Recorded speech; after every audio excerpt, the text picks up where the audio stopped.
One topic I've given some thought to lately is the topic of symbolism and how leaders can use symbols as vehicles of influence. Symbols predate language. They are encoded in our psyche as if they're hardwired into our brains when we enter the world. Symbol is a visual image that represents an idea or a set of ideas. Most of us aren't conscious of symbolic meaning, but that symbolic meaning lies deep in our psyche at the subconscious and unconscious levels. Leaders that understand this can use this to their advantage when influencing followers, groups, or organizational cultures. Symbolism and its use as an influence tool is not a new phenomenon. The ancient Egyptians and Greeks, Romans, and Chinese, they all utilized symbols to convey messages and philosophies and ideas. In today's world, we can look to organizational examples like Apple and Mercedes for their use of symbolism. Steve Jobs' decision to use the apple for his company's mark was deliberate. The apple is a symbol of knowledge and awakening and creativity and beauty. Similarly, the three-pointed star in the Mercedes-Benz logo reportedly came from the inventor Gottlieb Daimler's dream of building motor vehicles for land, air, and sea.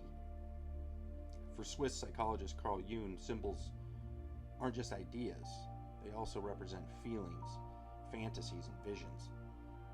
For Jung, symbols are simultaneously images and emotions.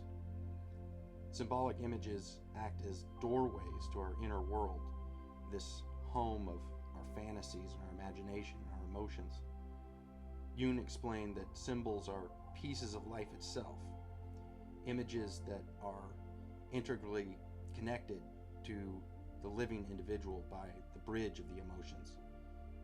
So symbolic images are powerful then because they provide a shortcut to meaning. It's as if we have this library of programmed behaviors cataloged in our psyche, and symbols are like keys that trigger certain patterns of behavior. There's a non-profit organization close to where I live. The owner has a culture where he really wants people to understand sacrifice, and that if they work at the organization, they're going to be required to give a lot of themselves toward the cause and the vision of that organization. So from that assumption, whenever somebody onboards, he requires that newly hired employee to carry a brick around with them everywhere they go for a week. Everywhere.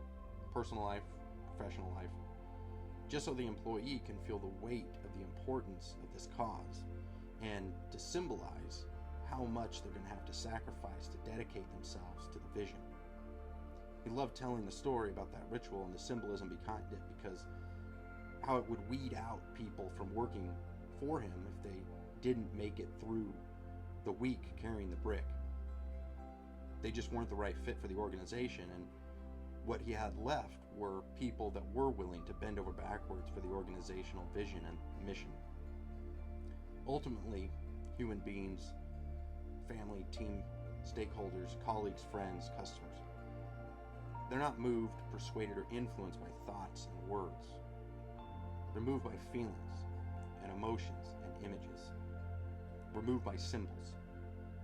The right symbolic images can also become powerful attractors for your best followers. Leaders that harness the power of symbols, therefore, can forge ahead with greater clarity, humility, creativity, and inspiration.